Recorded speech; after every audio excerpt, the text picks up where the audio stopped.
Hey, Slack Israel will be just a moment. Y'all hit the like button as y'all come in the building. Hit the like button as y'all come in. We'll be in just a second. I'm sending out these last notifications.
All right, y'all. Shalom, shalom.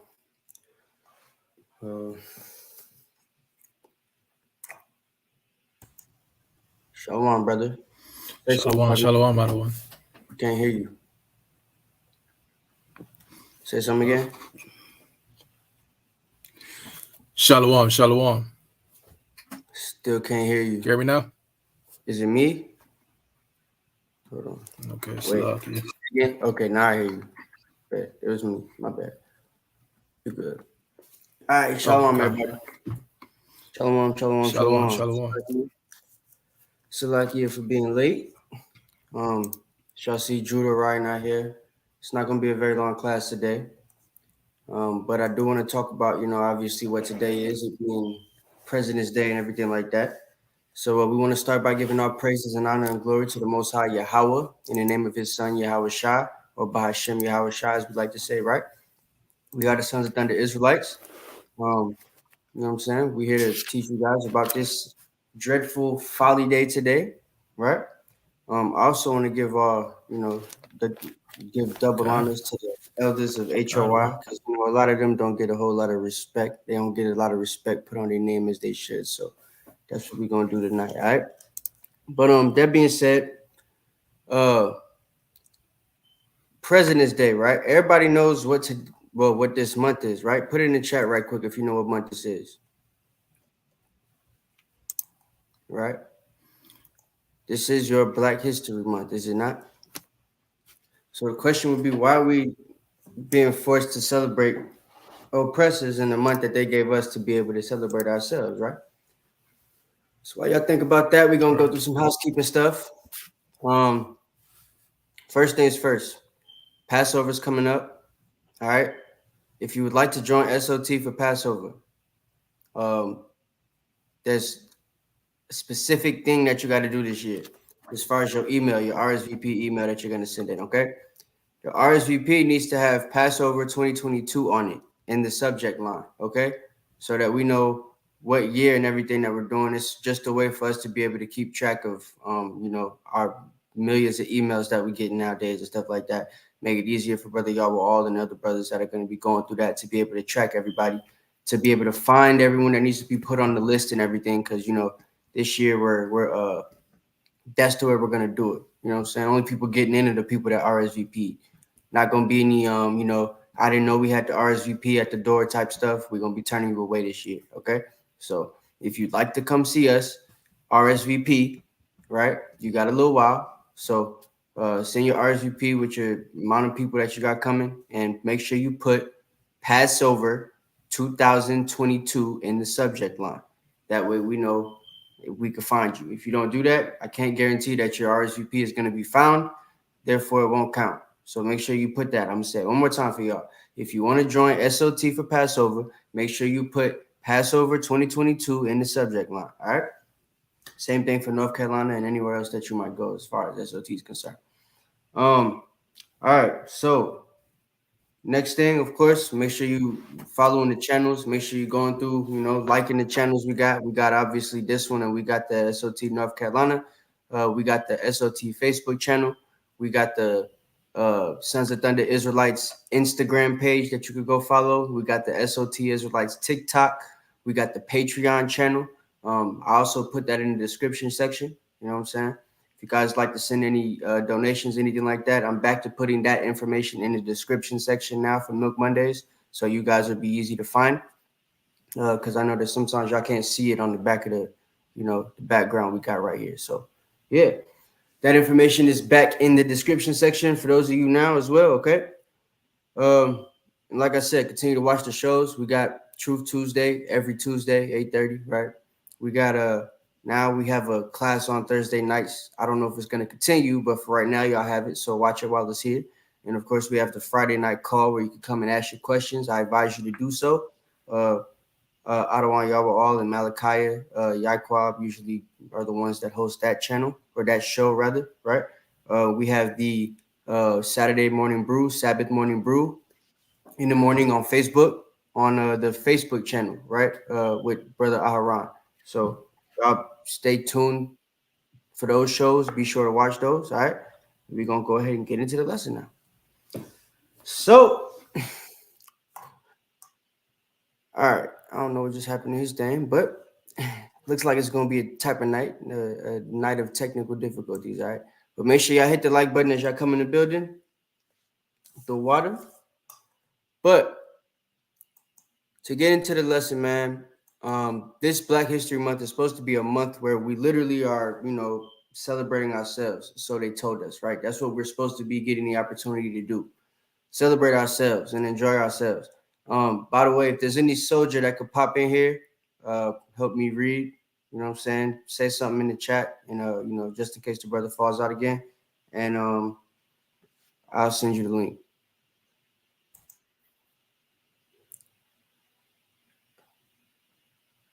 Yeah, he's still. But you know what I mean? If you can hear me, you're gonna have to come in and come back out because you're still frozen, brother.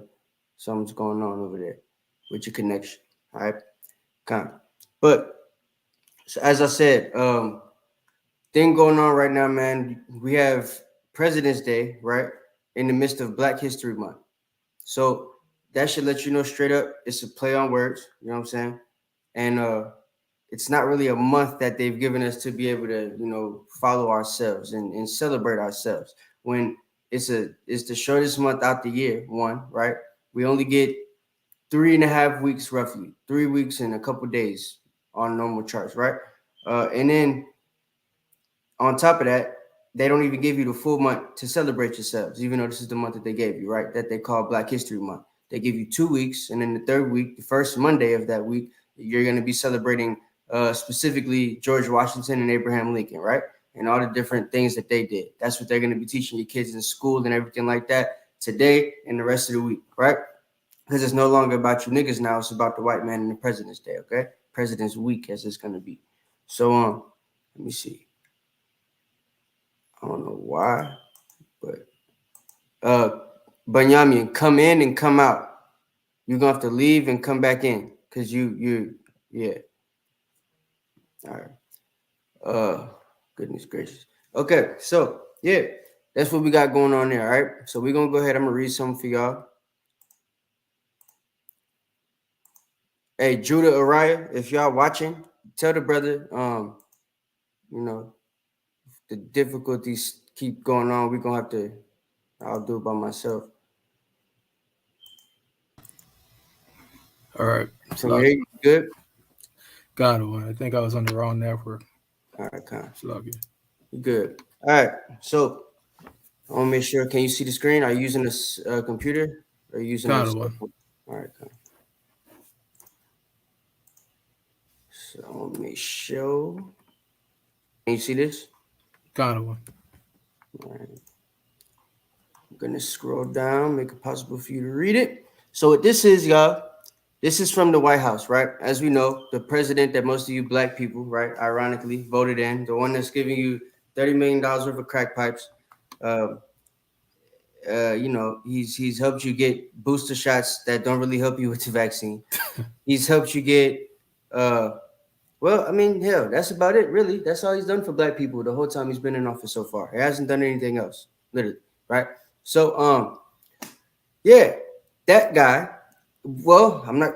What he did do is order this to be done, right, at the beginning of February. Well, the last day of January, right, January 31st, 2022. He had a proclamation national letter sent out to the black community that none of you niggas read because it wasn't even national news, right? So this was supposed to commemorate Black History Month, right? This is how much they care about you people. They give you a proclamation from the president in the White House and don't even make it a presidential document that he has to read in front of the people. It doesn't even get a presidential address, right? They'll give you an address for COVID. They'll give you an address for, president's birthday. When a cracker dies that was on the Supreme Court, the president will come out and say something about it. Or that was in Congress, the president will come out and say something about it. But when a situation arises where, Black History Month needs to be celebrated and so-called black people need to be celebrated and the atrocities that they went through need to be remembered, they don't actually put you in a situation where you could do that, right?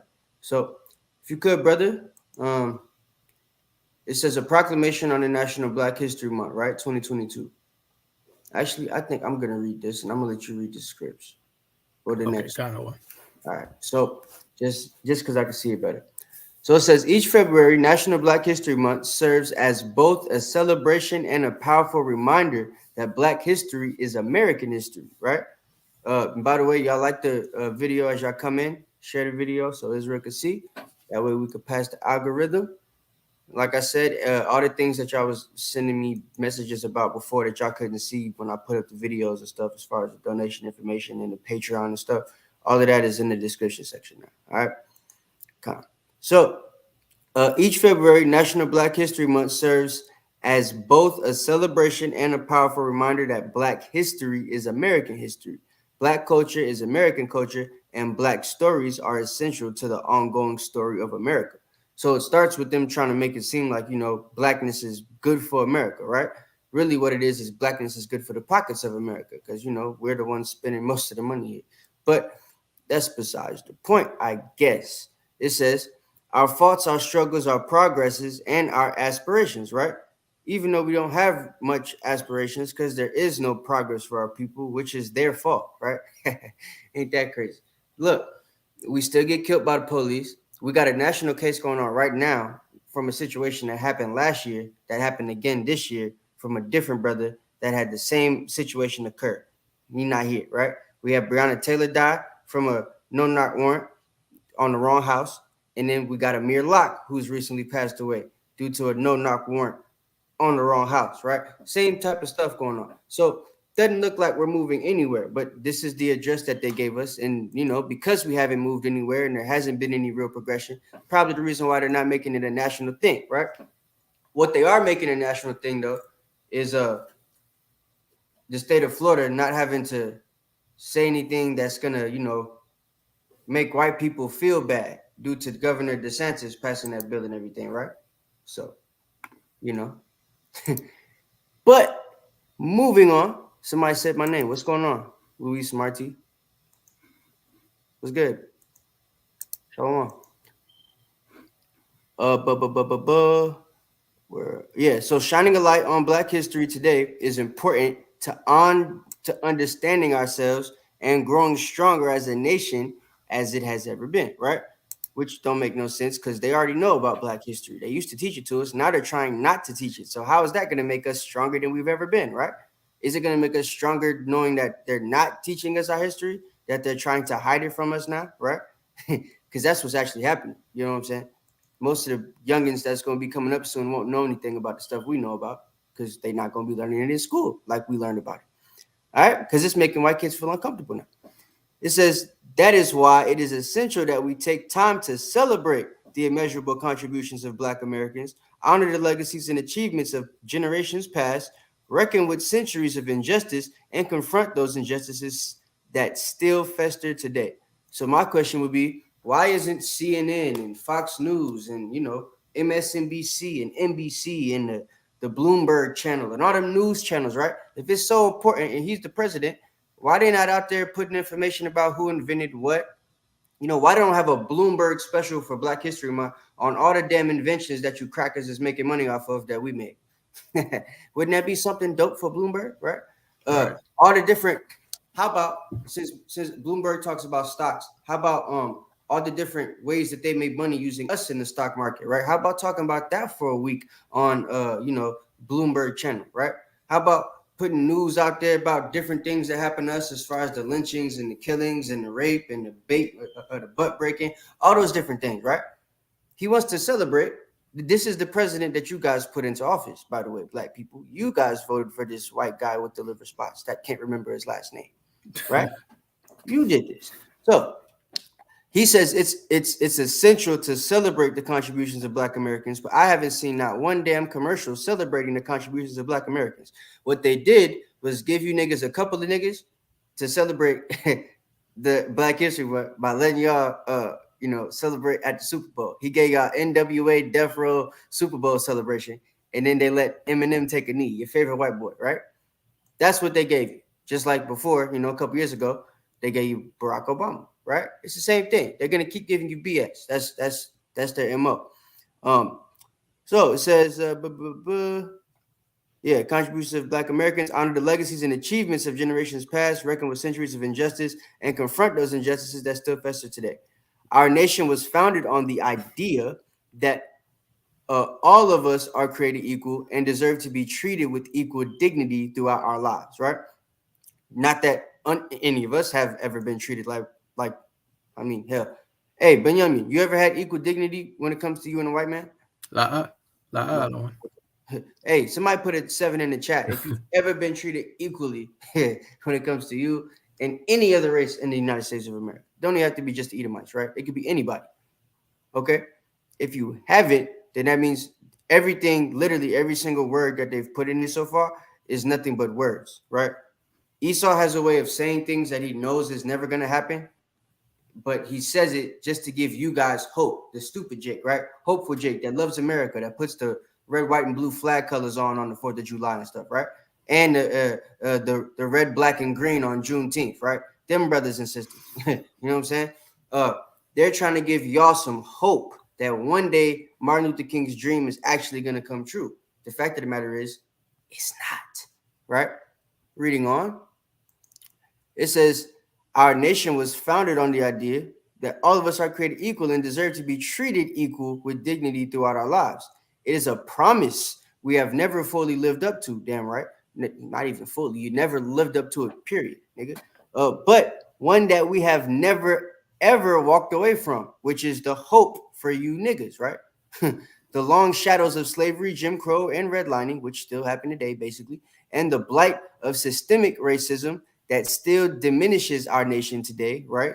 Hold America back from reaching our full promises and potential, right? That potential would be, well, hell, they've got their full potential because it ain't gonna get no better than this, honestly. So he's lying. He's just trying to keep you niggas, satisfied by giving you sweet words. You know what I'm saying? Uh, but by forcing those tragedies openly and honestly, Slakia, by facing those tragedies openly and honestly, and working together as one people to deliver on America's promise of equity and dignity for all, we become a stronger nation, a more perfect version of ourselves, right? Which is that crap they always tell you about becoming a perfect union and job. So I wanted to start with that because this is what the white man wants you to think. This is what they want you to believe about, what's going on in America. What's going on with their holy days, their folly days, how it's supposed to still give black people hope, even if you know the truth about it, right? Because they know these Israelites ain't gonna never stop teaching the truth about this stuff. We're not gonna ever stop putting information out there that's gonna tell you really what these folly days and these holidays are about, right? So what they want to do is put you in a situation where once you know what the truth is about these things, right? It's just not gonna matter. No, it don't Salakia. matter. They said sorry. It's cool. You know what I'm saying? We're gonna do our thing, and we understand the meaning of it, but that's not the meaning of it today. They think that means something. The white man Salakia. says it was started like this, but that's not the meaning that we wanted to have today, so it's different, right? Go ahead, Al. God. And the cognitive dissonance in the so-called black community is so strong, right? That a message like this would make it seem like the government truly cares about us, that they're truly trying to understand our struggles and our pain and everything like that. So you would have some Jakes right there saying, "Yeah, look at what they're doing for us.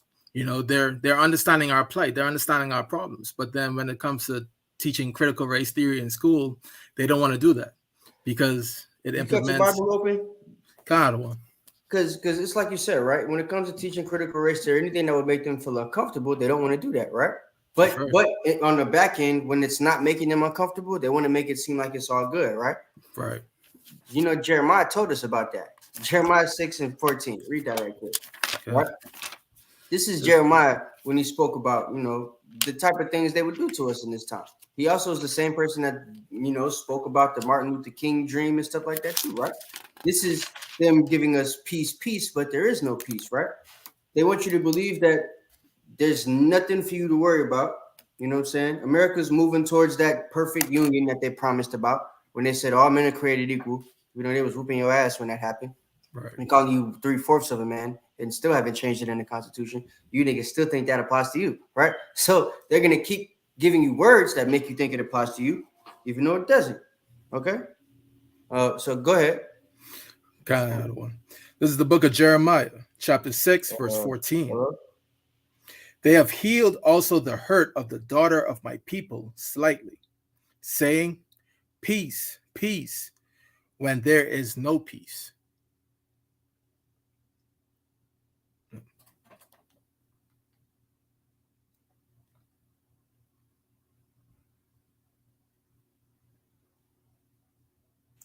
All right. So like I had a brother Yara all is gonna try to hop on. So let me send him the email. Read that one more time. Kind of one. This is the book of Jeremiah, chapter 6, verse 14. They have healed also the hurt of the daughter of my people slightly, saying, "Peace, peace," when there is no peace. You see? So they healed the hurt of the daughter of our people or the children of our people, period, right? When there is no peace. And that slight heal that they gave you was, yeah, they'll kill your brother, they'll kill your sister, but they'll let you march, right? They'll kill your brother, they'll kill your sister, they'll let you march some more, and give you Al Sharpton and go make a speech about it or something like that, right? And then they'll have the family go up there and apologize. You know what I'm saying? So it make you feel like, well, all right, well, if they cool, well, then we cool, right? No. So they heal the hurt of the people slightly, right? To make it seem as if there's peace, right? They'll even hop on the radio and the television and scream peace, Martin Luther King Day and all that type of stuff, right? Black History Month. Remember Martin Luther King, right? Gandhi, Martin Luther King, right? They're gonna keep putting it in your face. Peace. But there is no peace, right? They still killing your brothers, no knock warrants. They still kill your brothers when they pull you over. They still kill your brothers just for looking at them sideways, right? They kill your brothers for having parties too loud. They kill your brothers for not stopping at the stop sign, and your sisters, right? They kill your brothers for not wanting to pull out their wallet and show them their license when they get pulled over for not having their lights on in the rain in 2 p.m. in the daytime, right? These are the things that the police do. Everything I said has happened before, right? So, like, there's no peace. But they'll give you letters like the one we just read, right? A proclamation of the national history of Black History Month coming from the president. I only read you guys the top of it because that was the promise to America, right? But we know that everything he said, not one damn thing in that promise has ever happened, right? Right. So I'm confused. But hold on a second.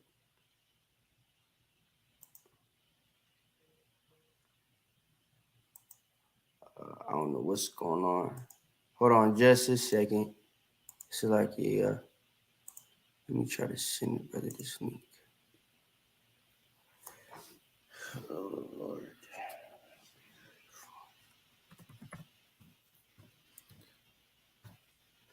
You want to say something, Mark? Go right Yeah, ahead. I was just going to say Salaki out on. So, I was just I was scrolling on TikTok today, watching some videos, and you know, one thing that was surprising to me was the fact that I believe it was the 13th Amendment. It was the amendment that was supposed to abolish slavery in America or something like that, right? And the funny thing about that amendment is the fact that slavery hasn't really truly been abolished. It's just been rewritten to make it seem as if it's been abolished, right? So if you do a crime, the punishment of that crime could be slavery, right? You'll be subjected to getting your rights taken away. You understand? They just reformed it as something different so it doesn't look as bad. You know, the devil is all about camouflage and concealing who he is. You understand? That's why it states in the scripture that even the devil can appear as an angel of light. You know what I mean? So, I mean, right now, simple Jake out there just thinking that everything all good, nice, sweet words of, calm the hysteria that, these cops are doing to our people, you know, guys being killed on the couch, they're being killed going to the grocery store, they're being killed just walking down the street after getting something to eat. There's no rest for us. You know what I mean? And it's just that we allow all these things to happen just because we don't want to obey the Most High. We've been put in this situation from our disobedience, right? But I mean, at the same time, it just shows how wicked these people are. These people who say peace, but they don't mean it, right? Facts, man. And it's just a sad state of affairs. That's why in the book of Ecclesiastes 7:7 says, "Oppression maketh the wise man mad." And I know I'm pissed off, you know, As we all should be, right? kind of one. Yeah, I'm man. from the Caribbean. I'm from the Bahamas, and you know, I grew up around our people. You know what I mean? It's kind of a different feel where you could, get up and you could see your brother. You know what I mean? It's a peaceful enjoyment. But ever since I came here, all I feel is oppression. You know what I mean? I used to walk around thinking that, oh, me and the white man had some type of equality because this what this country was made about, right? Like, that ain't no truth. They'll be quick to tell you that we ain't the same. But in that letter, it just said that we all are the same. See, Gone. these are the double speech that the white man do. So, I'm just a yield on that. I could go on all night about that for sure. I feel you. All right. So come.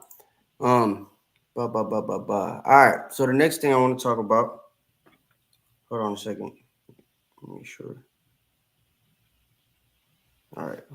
Luis Marti. I was trying to figure out who the brother is. What's going on? Why you keep asking for the link? You in the camp? Why? I don't understand what you're talking about. The link to Brother Baruch. I don't understand what you're talking about. I'm confused.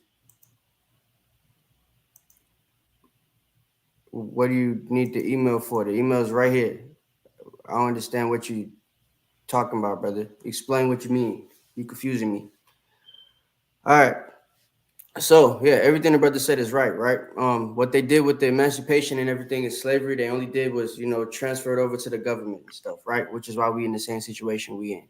We still in slavery, you know what I'm saying? But the point I was trying to make before was that this letter that the president made, right? Um, it's just giving you hope, right? It's continue to give you more hopium and everything like that. That something's gonna change when the fact of the matter is it never is. You know what I'm saying? So but the next thing we're gonna look at something from Britannica, just to give you a little bit of history on the freaking feast day, their feast day, their damn folly day that we are subject to in this place. But before we do that, though, right?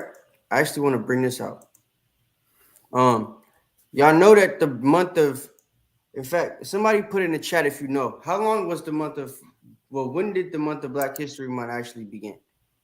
What was our Black History Month supposed to actually be? Was it more than a month or was it just a month? You know what I'm saying?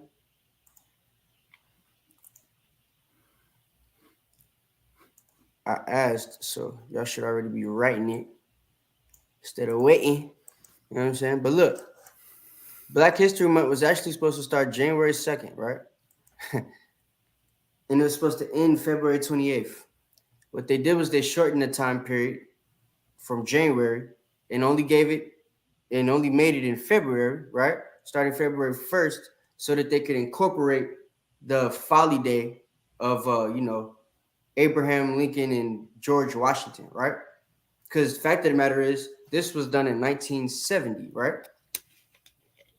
What we're about to learn by looking at the Britannica document is that President's Day was literally started in 68, so 2 years before this, right? And it was, based off of the birthday of George Washington. And since Abraham Lincoln's birthday in the same day, they decided to celebrate them both in the same month, right? But 2 years later, we decide to come up with something for ourselves.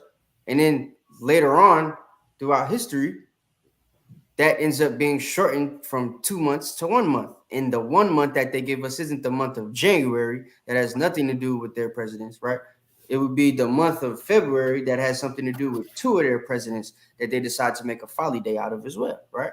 To make sure that we never actually get to celebrate ourselves in a full month. Okay?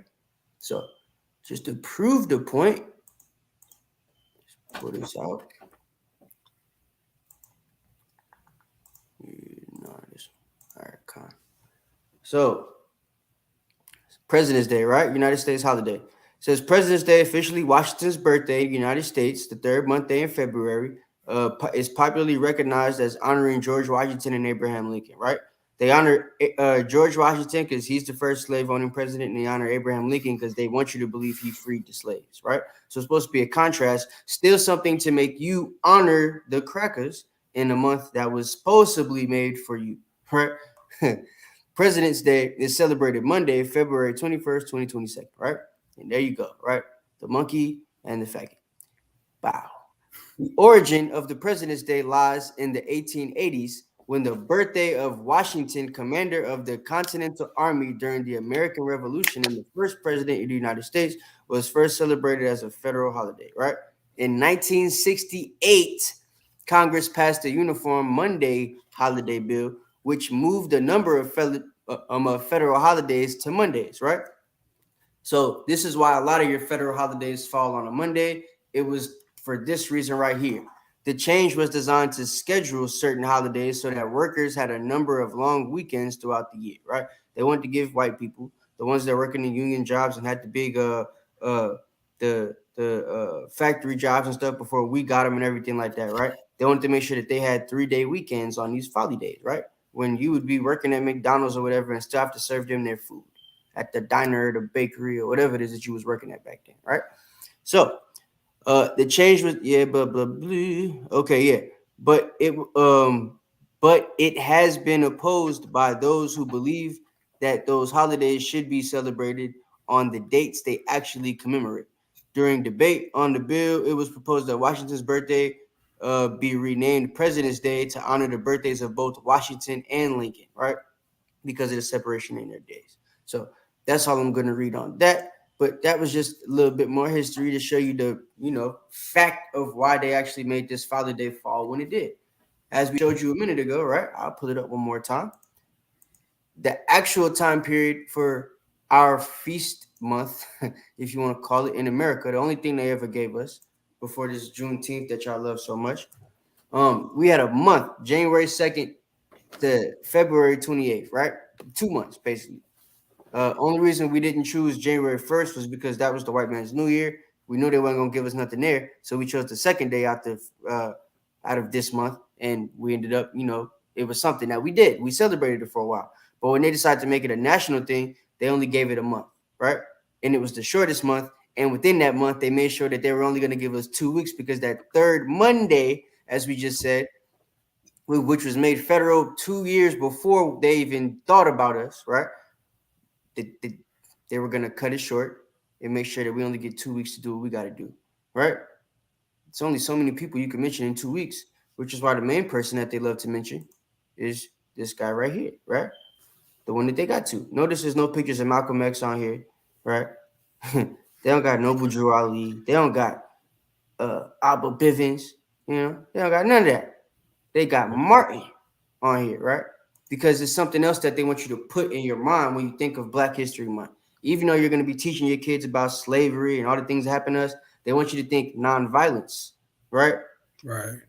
They want you to think, I have a dream, right? They want you to think Barack Obama, Joe Biden, right?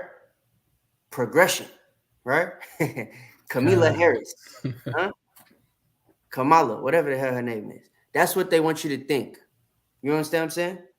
So, yeah, that's why they only give you him, because that's what he's supposed to represent. Even though that wasn't the auspice of what it was he represented, that's what they're going to teach you he represented, which is why he's spoken the way he's spoken of as far as his dream in Jeremiah, because that's the only recognition he's going to get in this place, right? Not that he was at some point about really stepping on the necks of these people. And at his last speech, he was explaining that we were the Israelites. What's the word I'm looking for? Sheesh, I just went blank. But yeah, he was basically explaining us that we were the Israelites in his last speech. He gets killed, and they're not explaining none of that to you when they talk about Mark, right? They only teach you the non-violent aspects because that's all they want you to remember, right? Miss Sharon, the attorney of the cheek aspect, right? Yeah. So, understand what I'm saying? So, I don't know. I'm reading comments. I'm getting confused by some brothers. It's really weird stuff going on over there. But yeah, so January 2nd, 1970, right, was actually when we were supposed to start our Black History Month, right? That would have given us enough time to talk about all the different atrocities that we need to talk about, right? How to change them and all that type of stuff. Probably would have given us some more national recognition for the month because it wouldn't be something you have to rush. You know what I'm saying? But they did what they did and they knew what they were doing. All right. Um, for example, though, as far as with the Martin Luther King, just to touch on that a little bit, right? We've had people within the last couple of years, besides Israelites, because we know that, biblically, they're never going to put our movement on the precipice of the world and in front of everybody to see, because they know that that might wake a lot of people up, right? So that's never going to happen. In fact, when we get to the level where we're recognized nationally, that's when the famine of the word is going to start, right? They're going to make sure that we can't talk to nobody. But there are and is a segment of the community as far as Black people, right? Hispanics, Native Americans, that we're trying to stand up, right? There's a brother I could think of off the top of my head recently who got locked up for doing so, and you haven't heard from him since, right? Where they put him out of one? Guantanamo? I'm about to look him up right quick. I found it. Yeah, I remember this big head bald brother with the sunglasses. Maybe he not bald. He just got a head like he is. He got the short buzz cut. I remember this dude, Oh, huh? The NFAC brother. God. Yeah, like the Predator without the dreads. Look like Piccolo from. All right. Anyway, so this brother, right? He was somebody who even had Israelites in his, camp for a time because I seen him. But this was a brother that literally was somebody that was trying to stand up and go against things that America had going on. Right? He's been locked up. He's out of jail, and now he's, silent. Right? Malcolm X was, I guess, a pre version of this guy. Right? Because if you caught certain things that Grandmaster would say, he would speak from the Bible. He would hit you with the shalom, shalom, and all that type of stuff. After he started getting the brothers into the group, they start teaching him some things.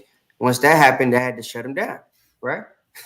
He started trying to twinkle some other things in there to try not to get shut down, but it didn't work. They already realized, they started going. People was taking pictures of the brothers with the fringes on, with the guns, and it was a dub.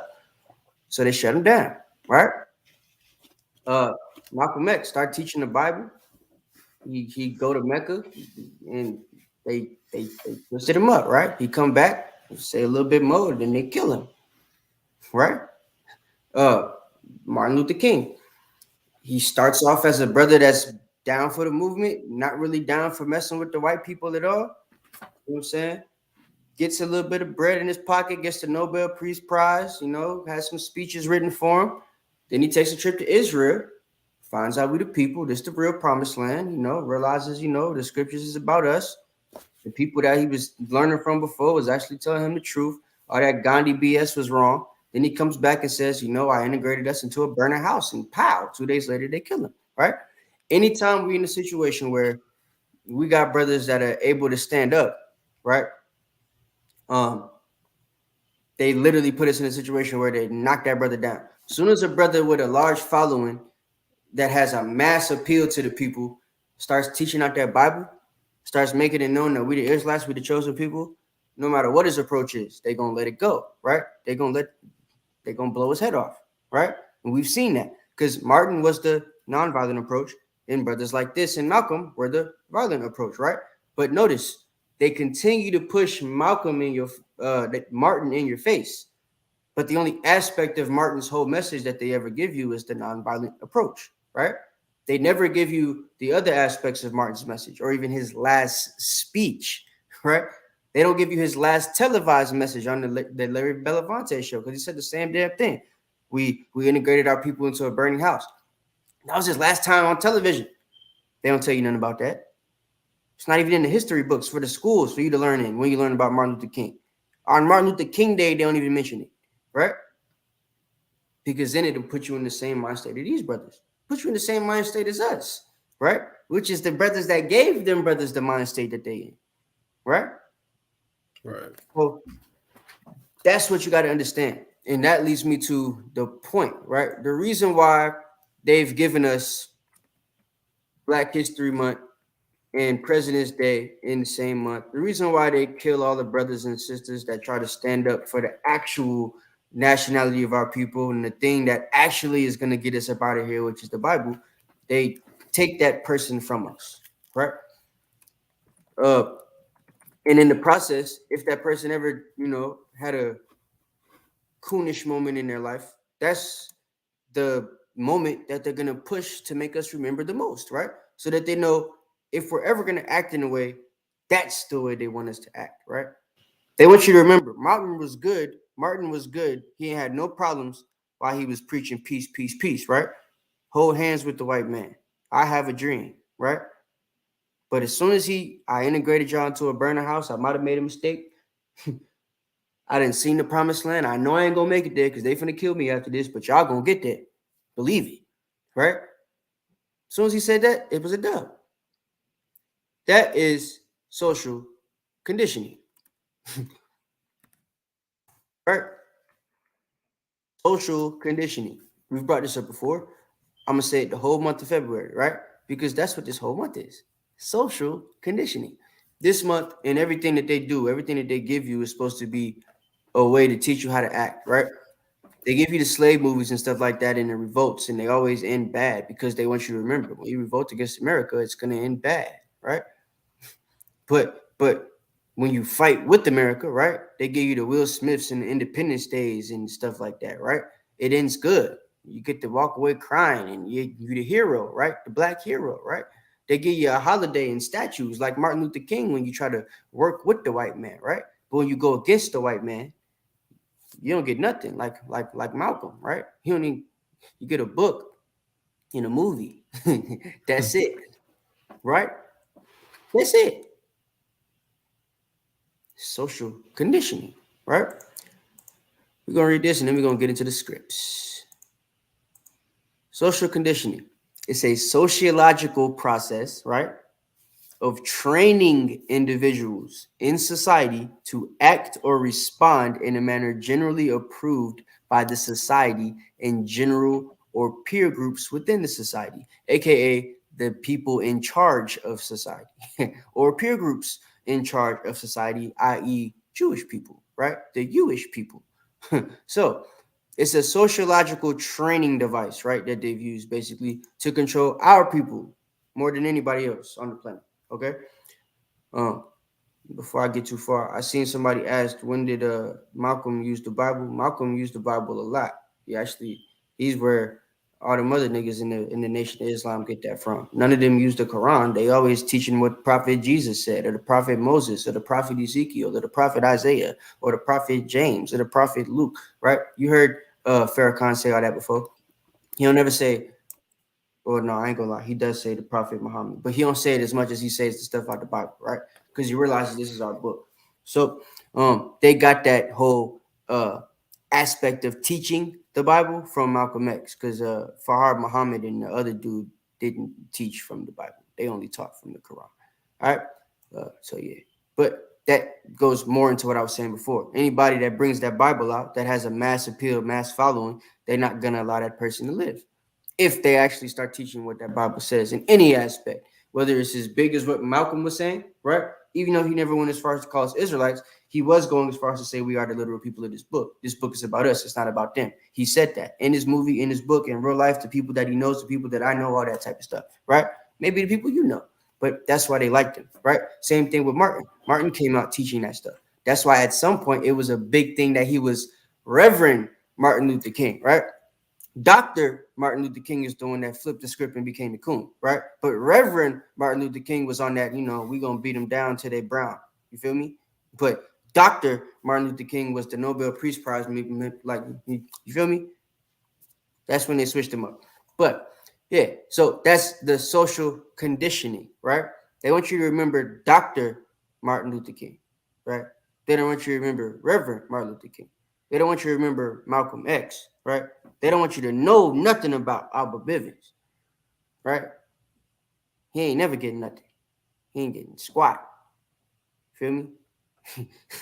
They got him in the books. They letting Vocab Malone know about him, right? The CIA know about him. He's in their books, but they ain't gonna give him none of that, right? Because if the stuff he teaching get out there on the mass level, it's a dub. You feel me? So, but yeah, that's the main aspect I want you guys to understand. Every folly day, anything that goes on here is a part of social conditioning. Everything that you've seen as far as when people get shot up in the church, right? And then they come back and apologize later on, that's a form of social conditioning, right? Because they're conditioning you. Y'all was in here, he didn't cut out. But they're conditioning you to be in a situation where it's like, okay, look, even when they kill us, we should forgive them. That's what Jesus would want, right? They social condition you in the church to believe that your neighbor is everybody, and that when anybody does anything to you, you should turn the other cheek, right? But we don't even have to be in a war with China, right? Them white men get mad at that Chinese war they got going on for the hey, Shalom, y'all. Shalom, Marwan. Shalom. Shalom, Akim. But like, okay, so 2 years ago, right, or whatever it was, last year, 2 years ago, when the white boy in Atlanta shot up all them Asian spots, right? You know why he shot them up? He shot them up because Trump was mad at the Asians because of their trade war they were having, right? So it's cool for the white men to kill people because of a trade war that has nothing to do with them, right? And it's cool for the Asians to be mad that that happened and get $50 million on the back end, right? But anything happened to you niggas, Hispanics, and Native Americans, y'all was conditioned to turn the other cheek. Look this way. He shot you here. Oh, let him shoot you here too. Yeah. He killed your brother. Oh, forgive him. Mm-hmm. Yeah. Sorry, white man. He killed your sister. Oh, okay. It's cool. I hope God forgives you. Hmm. Why the white boy didn't say, China, I hope God forgives you? He walked up in there with a gun and killed them Asians. Didn't have nothing to do with them. They wasn't doing trading. They were just doing their job in a brothel that had nothing to do with the trade war. But to make a point, the white boy decided to take them out, right? God. They don't want y'all to think like that. They don't want y'all to get that bold. So they're going to keep giving you stuff to keep you docile, right? The folly days and the way that they've conditioned them through church and even, television and radio and music and all that type of stuff, right? In the music, they make sure that they condition people to know it's cool to kill your own people, but don't kill no crackers, right? Rap about killing your own people.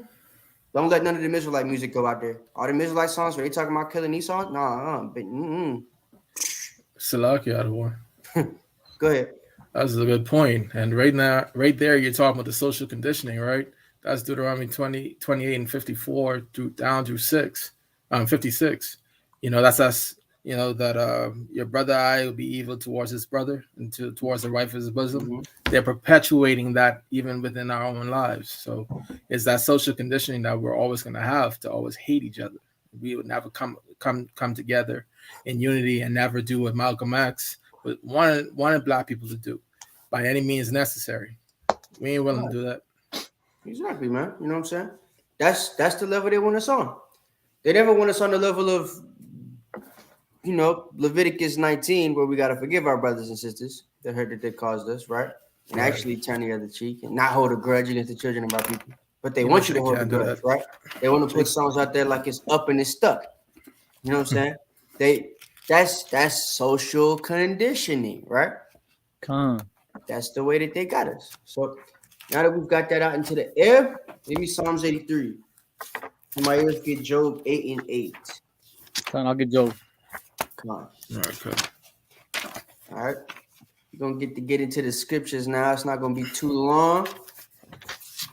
Y'all make sure y'all hit the like button as y'all come in the building. Baba Kusha.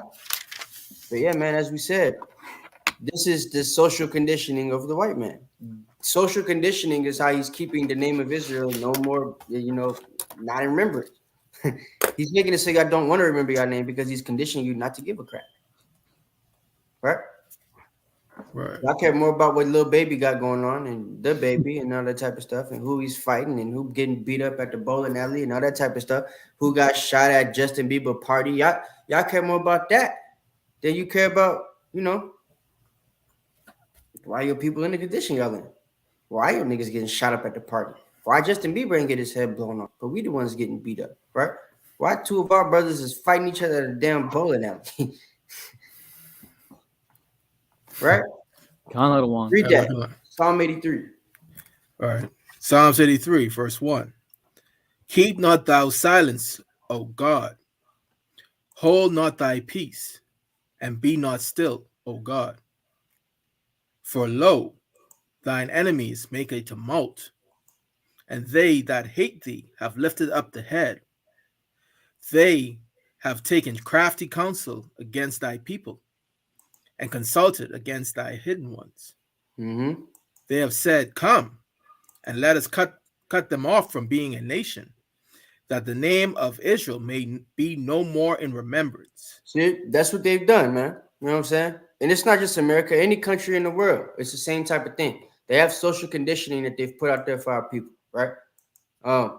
It's just it's on a mass level here. The main thing that made me do this class, I'm gonna be real with you, right?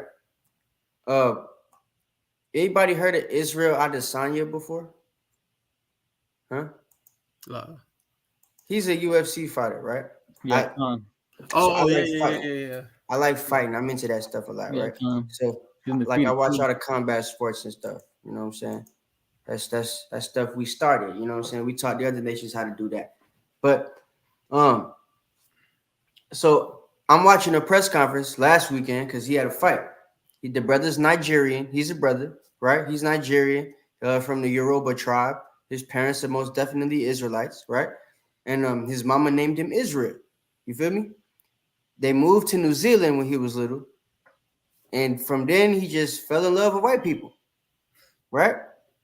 So he's got that like spirit. He got a tattoo that says "Broken Native" because he always wanted to fit in with the New Zealand folks as opposed Yeah, to Khan. his people. You know Right. what I'm saying? Uh, all his friends are white. He got like 2 black friends, and they act white. You know what I'm saying? Everybody else is white, Yeah, and Khan. Certified coons. yeah, right. So there's another Edomite named Joe Rogan. Have y'all heard of him before? Yeah, Khan. Khan. That damn eater might bugged out. Yeah. So Right. Big time. Joe Joe Rogan is a UFC commentator, and now he has a podcast. And recently, if I'm not mistaken, signed like the most expensive or lucrative podcast deal recently, right? I don't remember who paid him, but yeah, he signed a really big deal, right? So uh Joe Rogan, there's another brother, right, named Trevor Noah. Y'all heard of Trevor Noah? He's Yeah, the Khan. Yeah, I comedian know dude him. from South Africa with the white mama, right? I think he's Israel too. Some brothers have said he's Ham, but personally think he's Israel. Not every brother from South Africa is a damn Hamite, okay? But we actually got a tribe of Israelites down there that practice and use the Bible and wear the fringes right now.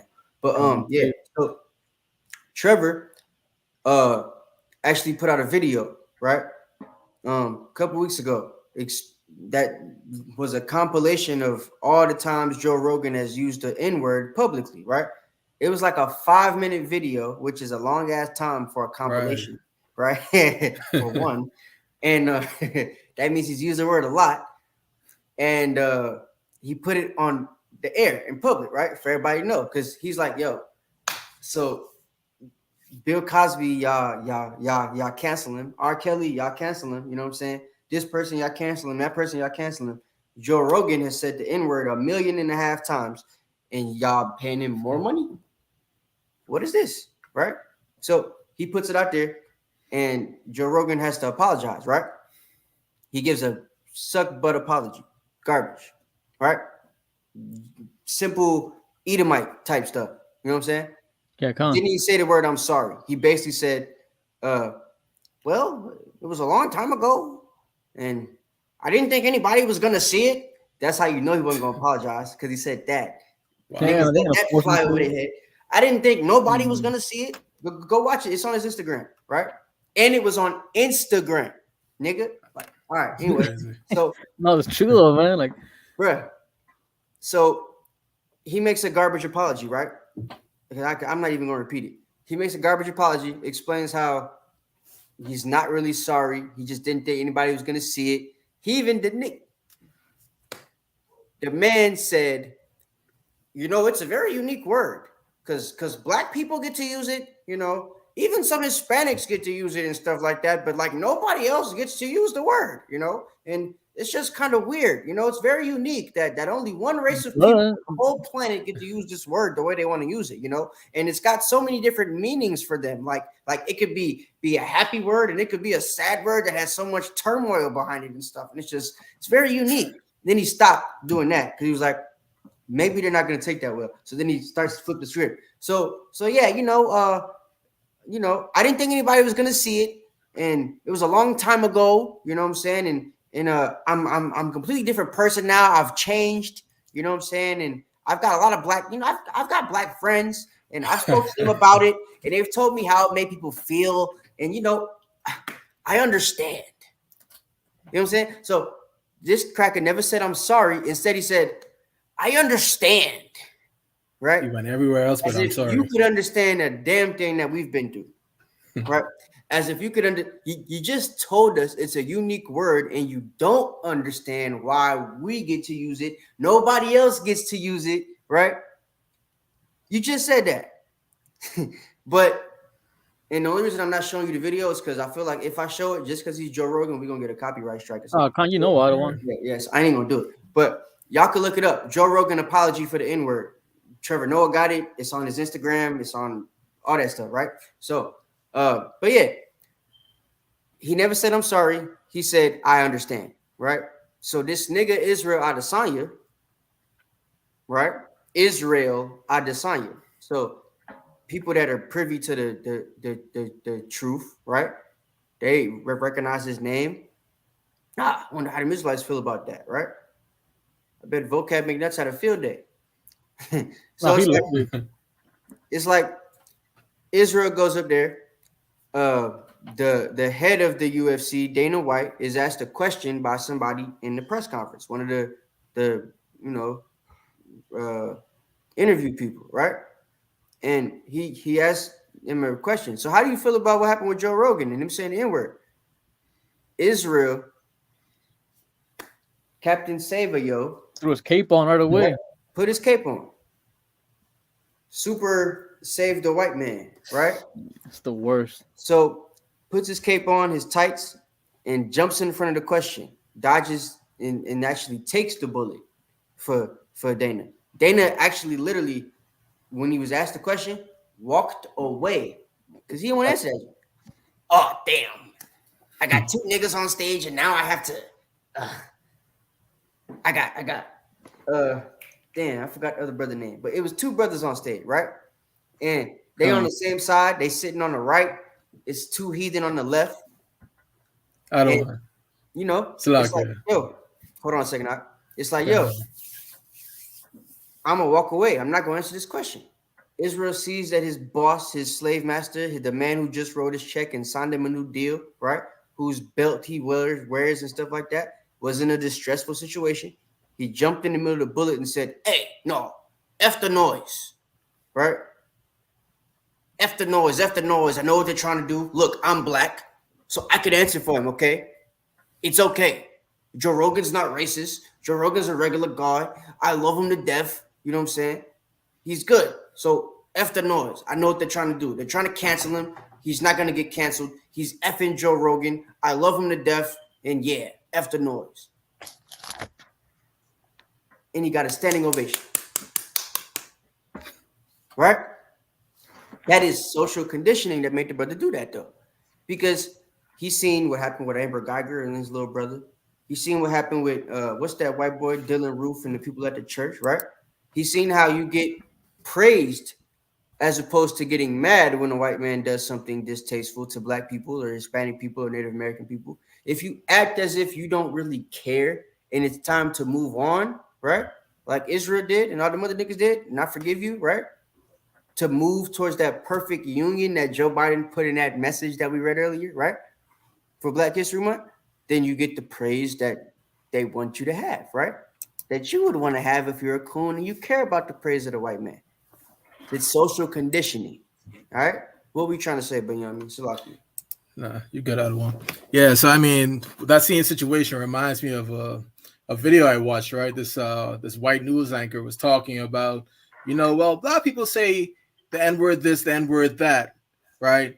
And for some reason, like, we can't say it or whatever, right? So on the cast, there was a black man, I believe his name is Delroy something. Can't remember his last name, but he looked at him. He was like, "Then say it." He said that to the white, Israelite brother. Said it to the white anchor. He's like, "Then say it." You know what? I'll say it with you. Go for it. Kind of showing that tension between, them wanting to say the word and then the repercussions of what happens when they do say the word, right? Because we're going to come down on them. Any respectable Israelite person, period, will shut that off immediately, right? Whereas, this Israel guy, he totally was like, "Hey, you know what? I completely support him. He could do whatever he wants. He could continue to oppress us. I'm gonna be a good little slave, and let's go on about our day. What's next on the agenda? So I mean, you could just see right here, the difference in conditioning. One guy was waiting for him to do it. I want you to do it. Say it. Go ahead. I'll say it with you. See what can happen to you once you say it, though. You know. But the other guy, he wasn't even like that. He was like, "Go ahead, you can say it. I don't care. I don't care if it's been oppressing my people for years, for hundreds of years. Frig it, because I just want to be in with him. We too like to form to our oppressors. You know what I mean? We want to be a part of them, whereas the Most High is telling us to get away from them. You know. But I yield on that. Yeah, Conrad. Good point. You know what I'm saying? So, yeah, that's the main reason I wanted to do the lesson because Israel. Oh, another point he made, right? The main reason I wanted to do it, the social conditioning aspect, right? He's, as I said, never lived in the United States. He's from New Zealand, well, grew up there, and he's from Nigeria, right? Now, because Nigeria is full of black people, the word nigga isn't something that comes out as bad as it, they really don't even use the word over there for real, unless they're like Americanized, right? So, in New Zealand, they don't use that word, right? So it's the stigma of the word is literally only for people on this side of the pond. It's a byword for niggas here, right? For brothers here, for black folks here, Hispanics here, Native Americans here, because all of us had the name attached to us at some point or another in history in this place, right?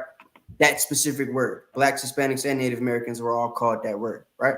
So, and yeah, I know the sister asked, are Nigerians Israelites? Most definitely, most of them are, right? Not all of them, but most of them are. Yeah, there's a lot of us in West Africa, Central Africa, South Africa, even some of us in North Africa, and some of us in East Africa, right? But yeah, we four corners of the earth. But yeah, Israel doesn't actually understand the stigma that comes with that word. He's never experienced it. So for him to be the one that stands up and to be so strong in defending the cracker for saying that word and not really understanding how it makes brothers here feel when a white person says it, right? Especially in the manner and the way that he was saying it, right? It makes it even more like it was just social conditioning that made him even say anything about it. Because he doesn't even understand the word and why it's used and how it's used here because he's never experienced it. They call you darky and swarthy and, blacky and all that stuff over where he's from. But the N word isn't something that they particularly use. It's not even enough niggas over there for that. It's like out of one. Go ahead. Even the way they say the word black here in the United States, when they say it, it's like of course the N word is a very it brings a lot of trauma to our people. You know what I'm saying? That's why I don't like when nobody, even if an Israelite says or somebody, I don't even like when they say it because I know it brings trauma. Even though I know how they say it, but then I don't like when they say it. But even when they say the word black, they always gotta even roll the L. Even like they say it with a racist tone when they use the word black or just black people. Like I don't even like the way they say that because even use with that they're being they're being foolish with that. With that, I yield out of one. Yeah, come. All right, give me that Joe Bait Nate. I just wanted to bring that out to let everybody know, how far the social conditioning goes. There's brothers that don't really have anything to do with the stuff we went through here, right? But will still defend the white man for the stuff he said about the things we went through here. Don't make no sense. Count out of Go ahead, one. To the book of Job, chapter 8, verse 8. For inquire, I pray thee, of the former age, and prepare thyself to the search of their fathers. Right, and that's what a lot of our people got to do. They have to prepare themselves for the search of their fathers, right? People like Israel and Trevor Noah and all them other folks out there, right? Keep going. Count out of one. For we are but of yesterday, and know nothing, because our days are upon the earth are a shadow. Right? So our days on the earth are upon the shadow. Why is that? We don't remember nothing about ourselves because of Jeremiah 17, right? We discontinued from the heritage that the Most High gave us. So that makes it easier for us to be socially conditioned, right? Now, because we don't know our history, we don't know our heritage, we think it only started in 1619. We didn't become a real important people until we got to America and we started building stuff for the crackers and stuff like that, right? So it's cool for us to only have 2 months. We talk about slavery and how it was bad. And then it's cool for us to have, 2 weeks in a month to do that stuff. And then 1 week out of that month, which being the last week in that month, to celebrate the white man for giving us the opportunity to leave those, places we were swinging on vines like Tarzan in our drawers, right? Because that's what they want you to think. That's social conditioning, right? Sometimes we at camp, brothers still say that, John. What are we in Africa, butt naked and stuff? No, nigga. No, we wasn't. When you look at Africa right now, is any of them butt naked? In the places we come from, they are some butt naked, but not in the places we come from. Right. Ham is always gonna have his, head up an elephant's bond. That's not gonna change. That's Ham. But as far as our people, we've always been a civilized people, right? Mm. That's just how it That's is. right.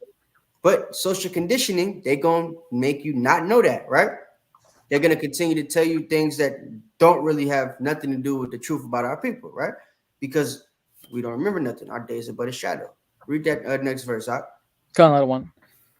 Shall not they teach thee and tell thee and utter words out of their heart? Yeah, man. So with that being said, aren't they gonna just teach us and tell us their own story about us? Ain't they gonna just say things about us that are just gonna be from their own brain, their own heart, right? Don't have to be true, but it's gonna be, it's gonna have whatever aspect of social conditioning that they want to have, right? Which is Right. why they'll make sure they put the people on TV when they have the opportunity to apologize to a white person for doing something bad for them, right? But they won't put the people on TV that have the opportunity to tell the people not to apologize, like the Israelites, right? They're not gonna put none of our YouTube channels on the television. They ain't gonna put us on the news channel and give us an interview, right? Unless, of course, we're in trouble for doing something to some white kids, like they did with Chief Ephraim in uh, uh, shower part in HOI and everybody over there, right? Yeah, Yakutas and everybody that remember was in that. that situation, right? So that's the only time they put us on TV for real, right? To ask us, yo, why y'all screaming at these little white boys, right? When you start talking about the truth, nah, we don't hear about that. We gonna edit all that out. We don't care. No, we just gonna make y'all look like some crazy black niggas that's mad and just gonna scream at some little kids, right? Right. But when it comes time for Black History Month, why they don't ever put us on Black History Month out there? They'll make TV shows about us, trying to mock us and stuff like that, like what they got on BET with Tyler Perry. Yeah. No, You know what I'm saying? with all So it's due like, respect, hey, the shoe fits, right? it's the truth. Big Out of shoe, but Medea can fit it. So kind. it's like that's what you got to understand, though, right? They'll put us in the limelight for something like that, but they won't put us on the limelight to tell the truth about the situation, tell the truth about us and who we are as a people and as a group and as a camp, right? As Israelites, right? So yeah, just want to put that out there. They're gonna always tell you their story because that's how they socially condition you, right? That's their best chance of keeping the name of Israel no more in remembrance, right? And to make matters worse, as you see them experimenting with in Florida, as I've told you guys earlier in the month, right? They're gonna make it so that we can't say nothing like this. The famine of the word is beginning. It's already started, right? It's starting in Florida, a state not too far from where I'm at right now. You feel me? And right now in Florida, they're making it so that businesses, schools, you know what I'm saying? If you got a business, your own business, and it's got a brick and mortar shop, in the state of Florida, you're not going to be able to say anything that's harmful to the ears of white people, even if it's, about your people. If your son, God forbid, gets punched in the face by a cop, right? Right? We've had brothers in our camp get punched in the face by police recently, right? In the last couple months and stuff like that, within the last year. You know what I'm saying? Brothers get pulled over for crap that don't make no sense, right? Brothers get taken on joint rides by the police. Brothers get their house basically broken into by the cops and get told that they'll take the house over and kill them if they feel like it, right? Police do this type of stuff. If you got a shop in Florida and you just barbershop talk, say you got a barbershop and you barbershop talking, telling the people in your barbershop, the brother who hair you cutting this story, right? And little Eminem is sitting over there in the corner trying to get his boosie fade and stuff like that. Yeah, But he hears you, no right? Slim Jesus. Yes, yeah, exactly. Slim Jesus, yeah, right. He over there trying to get his boosie fade and stuff, right? But he hears you talking about the things that happen to you. All you gotta do is go tell the police, and it's a dub. Whole facility gets shut down. Your whole establishment done because you offended a little one of Satan, right? That's what they're doing right now. That's the experiment, right? So that's gonna come more. It's gonna play more into social conditioning because now we're in a time when people see the Israelites out on the streets talking. It's making folks less fearful to speak the truth about situations, especially when it comes to race, because they see us out on the street and ain't nobody doing a damn thing to us, right? So it's like, all right, yeah, damn, what's her name? It's a lady on MSNBC. Her name Joy. She got a TV show, right? She's a sister from West Africa. She's married to a brother from America, right? And she been going ham on Esau at the beginning of her show in the first like 5 minutes. She tell about Black History Month, right? Since last year. And I know it's because she's seen us out there before, right? She's passed us by. She's looked us up on the internet and everything like that. She's becoming less fearful because she's like, I got to speak the truth because, if they cancel me, it is what it is. But there's other folks that ain't on that type of time right now, right? And the reason they're not is because they've been conditioned to think, well, if Esau don't want me to do this, I might lose my job, right? If this happens, this might happen. So I gotta stay in order with what we like. I gotta stay in order with Esau wants, right? I can't go out there and see them Israelites. I don't want to be on camera. Nah, if my boss see this, I'm gonna get fired. Right? I can't come into this truth. I can't take my nationality and my heritage back. If any of them niggas see me on a Saturday with fringes on, they gonna take a picture and I'm gonna be done. I'm gonna have to work at the damn racetrack. Right? Another one. That's how niggas be thinking. Because you're socially conditioned. Right? And through that social conditioning, they're gonna tell you their own story that comes from their heart. And stop you from telling your story. Right? As they're trying to do now. Don't want to hear the truth. Nope. Hey, That should piss you off, shouldn't it? Heck yeah, I don't But get Ecclesiastes 7:7. Go ahead, y'all. And it's so true, I don't, because even when I have like a regular conversation with one of my buddies and I use the word cracker, they kind of take offense to that. They're like, why you gotta say it like that, Mr. Racist? Hey, question. Go ahead, I don't want. Which buddies you talking about? Black buddies, Hispanic buddies, both Hispanic buddies. Like Jake, straight out Jake's. The parents come from straight from the mountains of Mexico. You know what I'm saying? Man. Straight, they come from nothing, and they came over here. Now they're Mr. American citizens, and they be saying all this other stuff. Always talking about Gad, talking about, of course, Judah. And once I say, man, those them stinky crackers, no swag. I used to be giving to these Edomites. No, like, they begin on mad like, why you gotta say like that? Him a cracker? Why you gotta say it like that, bro? Yeah, I don't want they take offense to it. It's because, like you said, they've been conditioned so good that Esau don't gotta even say anything. Esau literally stays in the back like this, like. Esau call you a wetback. You gonna say, why you had to say it like that, huh? Right. They'll take it as a joke. I don't want. They'll be like, nah, me, joke? Yeah, they'll take it as a joke. You know what? Hey, that's true. Because I had a homeboy named Max when I was little, right? And man, they used to get them. That's the only reason I know what the damn word mean. They used to call him wetback. I was walking home with him one day. I said, bro, what the hell that shit? Why did he call you that? He told me, yeah, they claim, it's like some about when we crossed the border or something like that. So yeah. So he explaining it to me, right? And I'm like, so why you laughing about it?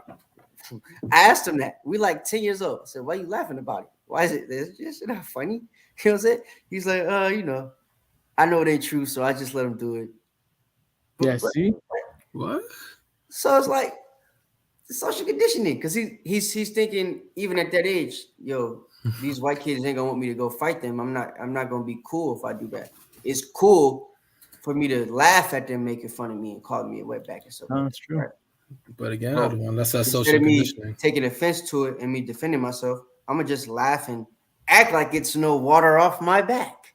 Yeah, It's love.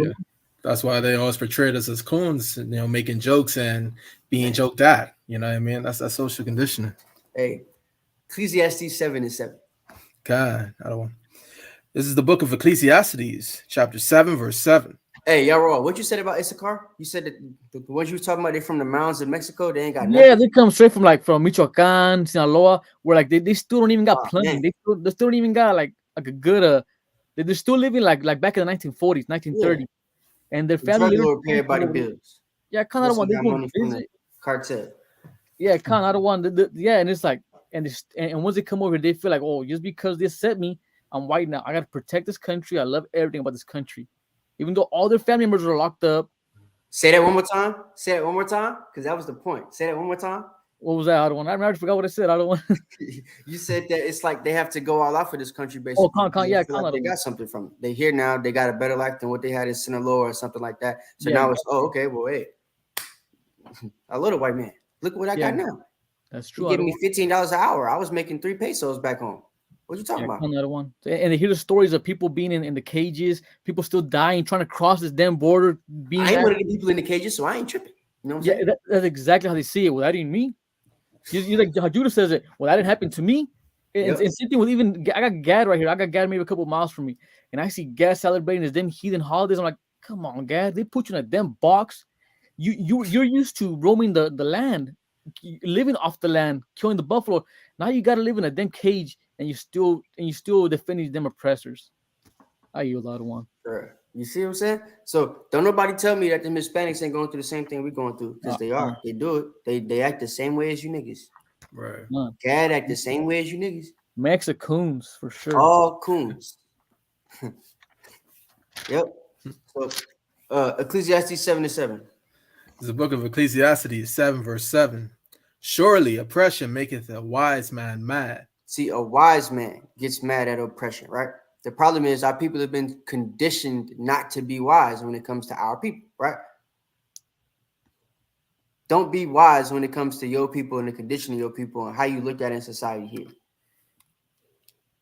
Be wise on how to keep your job and how to stay in the position you're in society here. Even though you're low, you be happy with the low ass position we gave you and act accordingly, right? So, normally that would piss you off. But like the brother said, our people aren't mentally in the right state, right? Instead of thinking I shouldn't be happy with this, they're giving me the crumbs. I'm the lowest in society. They're thinking, well, it's better than where I come from. Right? It's a fact. They put you in the hood, in the ghetto, right? The place where the Jews reside. And don't make no mistake. Just because Hispanics and the people in the islands call it a slum, it's still a ghetto. Still a place where the Jews reside and the Israelites reside, right? Still a place only for us. Ain't nobody else there unless they're a 2-time loser, right? Right. We spoke about that when we spoke about Tila Tequila. She mad because she in the damn hood with the niggas and stuff, right? She's a 2-time loser. Feel me? But those people in the ghetto, they in a situation where Esau literally puts you in a spot where you got the worst of everything. If you cratch and scrawl your way out of that, whatever you land at, he wants you to be happy with it. And he's conditioning you to act a certain way with that, right? We gave you a job, you got to move out the hood. Say you're from Chicago, right? You move to Atlanta, right? Make you some money. You was making a little bit of bread down there. Now you got a job, $25 an hour, $30 an hour. You know what I'm saying? You got a house. It's not too small. 4-bedroom, 2.5 bath, right? $1,200, $1,500 a month rent, mortgage, whatever it is, right? That's a gift. Esau gave you that. So you can wake up, oh, thank you, white man. Thank you, sir. Right? Read the rest of that. Ecclesiastes 7:7. God one. And a gift destroyeth the heart. That's what's happening, right? They've given you gifts, gift after gift after gift after gift. Job, welfare, Barack Obama, voting rights, homosexual rights, because you niggas like that too. Stimulus checks. Stimmy. Right? Rap music. Stay at home jobs. Jake loving those. That was for y'all. PPE loans. These niggas is late to work. Let's just let them stay at home. Right? Thank you. Oh my God, I get to stay in bed. Whew. Hell yeah, I'll answer 1,500 phone calls for you today. I ain't got to put on my clothes. I can do this in the pajamas and watch Maury till 5 o'clock. Right? Come on now. A gift destroyed the heart. Now you think about that instead of, damn, why that girl with that blonde hair is screaming? Why she ain't got no inside voice when she walk into the store? Mm. You thinking, damn, I need to get my hair like that. When you see the girl walking like that, damn, whew, she must be from my hood. She lot of hell. But I'm thinking, why she ain't got no inside voice when she walking through Walmart? The lady she talking to is on the phone. I know she done told her, yo, girl, you lot of hell. Quiet down. Because I'm on the other side of the store and I can hear you like you right next to me. When I peek my head out, it's a sister. Why are you so damn loud? Right? But that's the condition our people is in. And our people don't even think about it and look like, yo, this ain't right. Because you too much thinking about the gifts you got. You at the store, instead of thinking about that crap that sister doing, you think about what I could buy with this $100 I got in my pocket. I get paid on Friday. I got some money I'm trying to get rid of. It's burning a hole. Let me go find something to go get at the Walmart. Right? So it's like social condition. Oppression make a wise person mad. A wise person is going to realize all the different ways that the people are oppressed, even when they out doing their own thing. But the people that are cool with the gift are never going to see it. Right? That's what's going to keep us in this position. Because you're socially conditioned not to see it. You're conditioned to act the way society wants you to act. You've been trained to act the way society wants you to act, as the definition says, right? Our people are trained not to look at the society, not to look at the condition our people are in. Only time y'all do it is when y'all stop and listen to what we say on the street. That's it. That's probably the first time I ever even been asked that damn question your whole life. Hey, you see the condition our people are in? How did it make you feel? You never even thought about it. You 35 years old. Never thought about it before the nigga on the street asked you that question with the crown on in the outfit you said look like Power Rangers. Right? So Jeremiah, we read that. Give me Proverbs 11:21, right? Okay. Give me Jeremiah 6:14 again. Got one. We'll read that one first. Come the book of Proverbs, chapter 11 and verse 21. Though hand join in hand, the wicked shall now be punished. Right? They've conditioned you to join hand in hand with these people, right? But Yamian's gonna read it again, right? Peace, but there is no peace. They've taught us to be peaceable with each other, right? And like I said, the person that they teach you to remember that, right? Social condition, the person they've trained you to think about, what would Martin do? What would Jesus do? Yeah. Well, why Jesus but do? The same thing they taught you Martin would do is the same thing they teach you Jesus would do, right? Turn out the cheek. Join hand in hand with the white man, eat fried chicken. Right? God. So, hey, Jeremiah 6:14. It's the book of Jeremiah, chapter 6, verse 14. They have healed also the hurt of the daughter of my people slightly, saying, peace, peace, when there is no peace. Mm-hmm. That's verse 14 to 15? That's just 14. Read 15 too. Okay, kind of one. Verse 15. Were they ashamed when they had committed abomination? Slakia, let me read that again. Were they ashamed when they had committed abomination? Yeah, Nay. So were they ashamed? Even though that Joe Biden put in that letter right here, I posted one more time for y'all. He said we should do things like, remember all the things that the black folks did to us, right? As if he was ashamed that we're not getting any remembrance. But then, have y'all seen anything commemorating anything we did for Black History Month? The month is damn near, it's almost over now. Now it's President's Day. Yeah, the month is over when it comes to us. They ain't gonna be talking about us no more. It's President's Day today. The rest of the month is for the white man. What black person, even on TV, other than Joy Reid, put any black people stuff on the damn television for you people to watch for Black History Month, right? What black commercials they put out there? None. Only thing they gave you was a Super Bowl performance for 15 minutes. And everything that was racially spirited in anybody's song, they removed. They didn't even let Kendrick say we hate the popo in the damn song because they wanted to social condition you to not hate the popo. They only want you thinking Kendrick hate the popo because he ain't say it no more, right?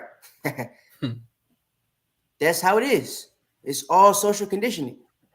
So Joe could stand up on stage and, or not even stand up on stage because he didn't. He just wrote the letter and put it on the website. So when you Google it, you can find it, but you won't actually get it read to you by nobody, right? But when you read it, it sounds like the government cares about black people and they want things to happen. But when you look back, because the month is over, when the hell did they do anything for black people this month, even though you posted this? Black people, the whole reason this cracker is in office, but he only wrote y'all a letter. Didn't even read it in public. Didn't even let Kamala Harris read it. She's supposed to be black. She posing as a black woman, but she didn't even read this junk. Come on now. So, yeah, bro. Peace, but there is no peace, right? Keep reading. Were they ashamed at the abominations they did? No. Were they ashamed at writing this letter and not actually doing anything the letter says? No. Keep going. Got one. Nay, they were not at all ashamed. Mm-hmm. Neither could they blush. Therefore, they shall fall among them that fall. Right. At the time that I visit them, they shall be cast down, saith Yahweh. That's right, man. So it's all these people out here, man. You know, even nowadays for Black History Month, we spoke about it last week, right? They always asking the question, what's gonna happen with the white man? Why the white man can't do this? Why he can't get into the gate, right? Because of stuff like this. It's Black History Month, and he's not even saying, what about the black man? Why y'all still worried about him? He's saying we should, be remembering black people. But he didn't actually do anything to remember y'all. He didn't mandate no holiday or, National Remembrance Day where you have to, every single business post a black person that did something great in America or something like that, right?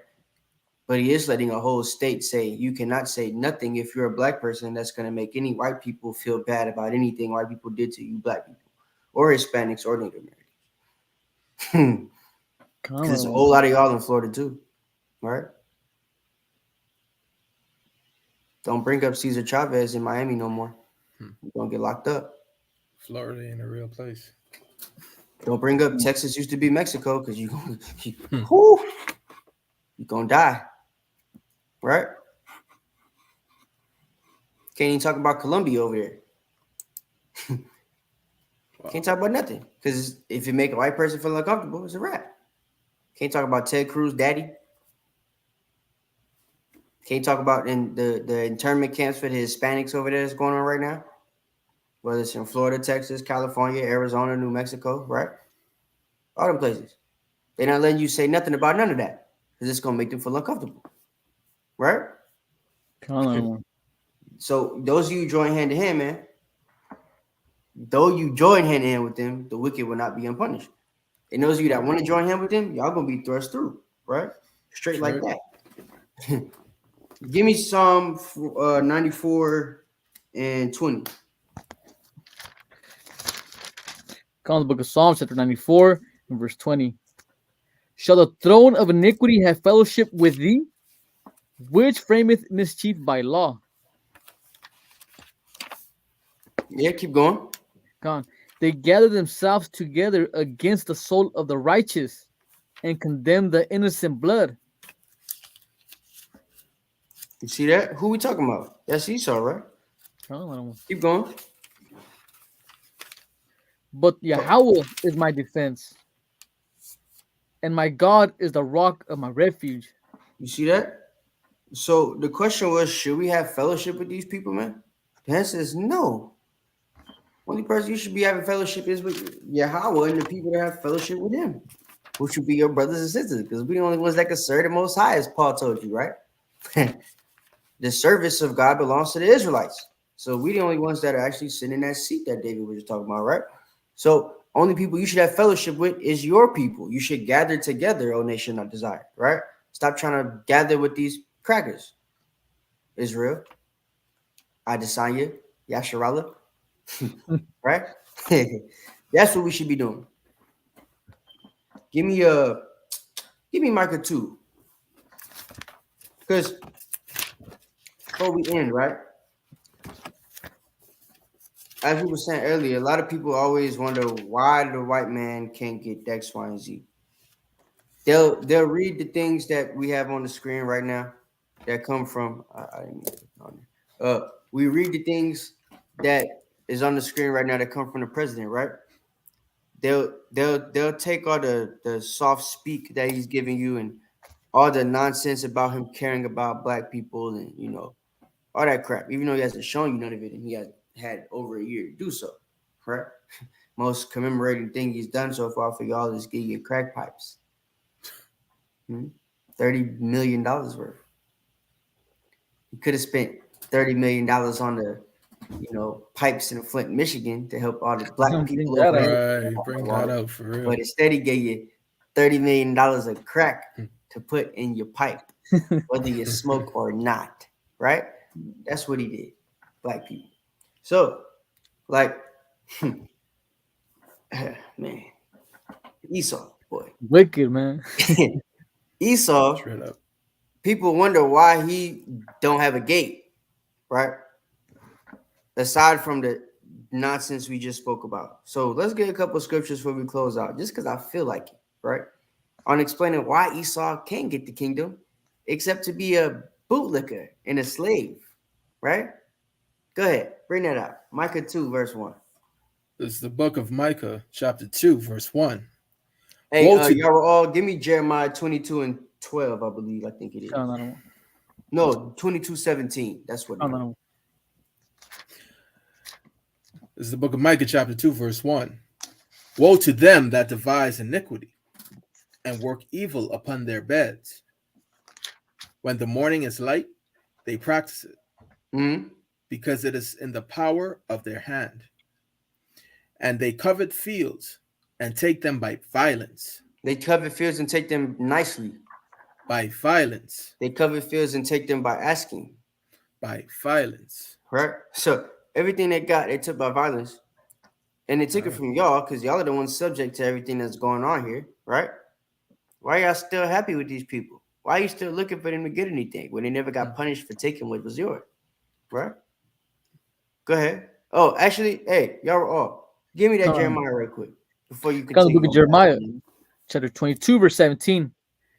But thine eyes and thine heart are not but for thy covetousness, and for to shed innocent blood.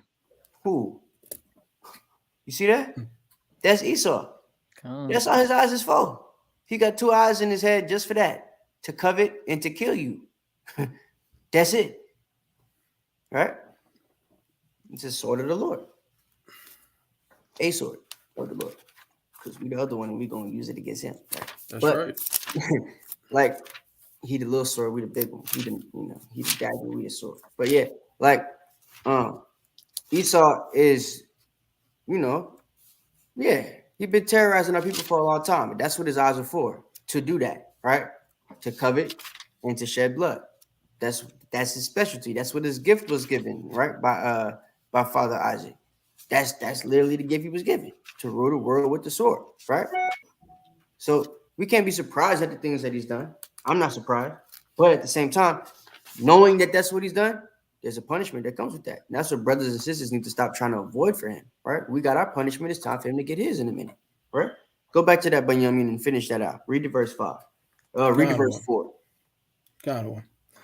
And just read smooth the verse 4. Got one. I'm gonna read verse 2 again. And they covet fields and take them by violence, and houses and take them away. So they oppress a man and his house, even a man and his heritage. Therefore, thus said Yahweh, behold, against this family do I devise an evil from which ye shall not remove your necks, neither shall ye go heartily. For this time is evil. In that day shall one take up a parable against you, and lament with a doleful lamentation, and Mm-hmm. say, We be utterly spoiled.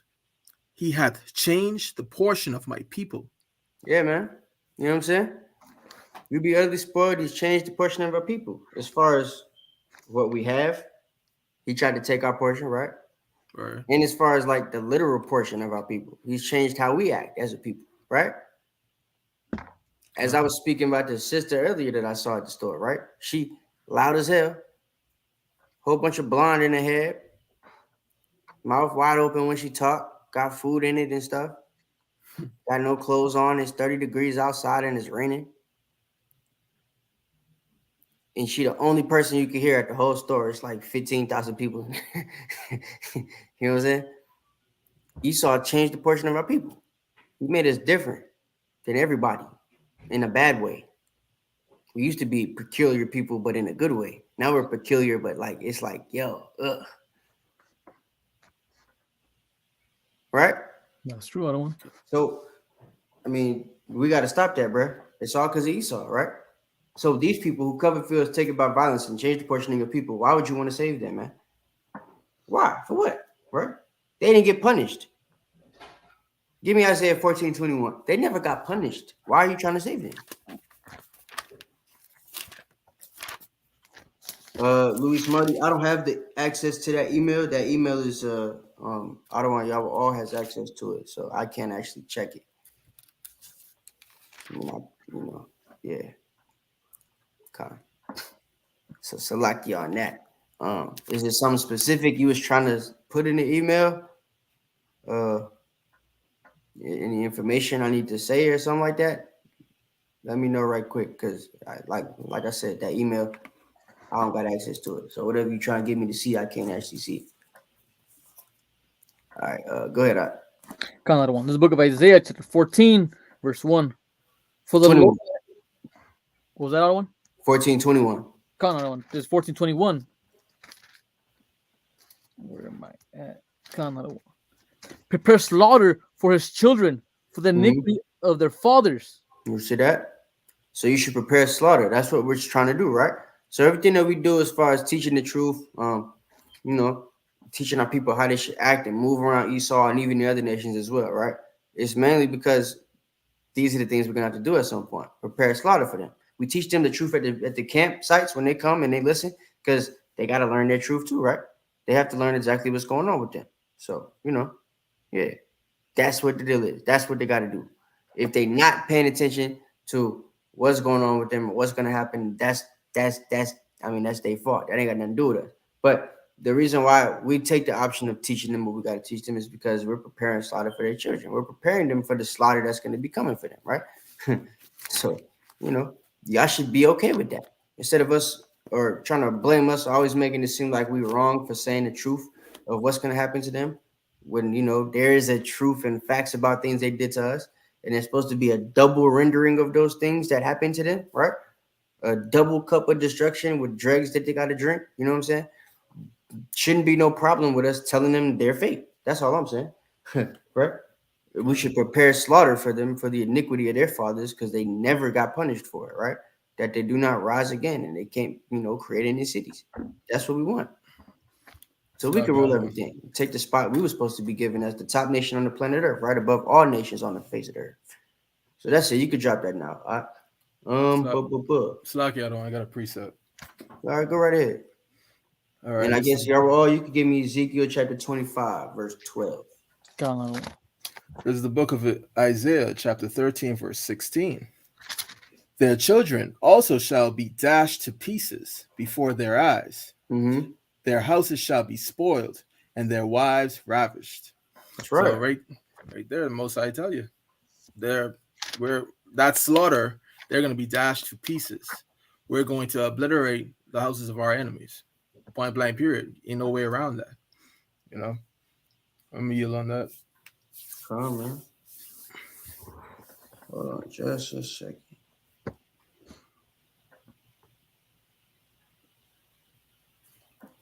All right.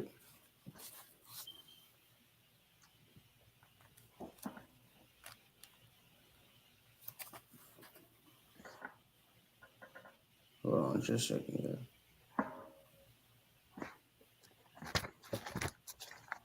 Luis Marti, I don't see a message from you, King. Let's lock you out of one. Yeah. Go ahead. I think Luis Marti he wants to bring out the message about that brother that's locked up overseas, Baruch from the HY camp. There's a brother from HY that's out there in a prison at and I think South Korea. He's a ex-military person, so I think he's wanted to bring that message across the board. If anybody can, if you have Facebook family, go on there and you can donate to the brother to try to get him out of prison. Bring him back I home. didn't even know that. I ain't been on Facebook all day. I've been busy. Yeah, kind of. That's the point he was trying to bring Okay. it. All right, Luis. If that's what the deal is, we'll make sure we put that out there.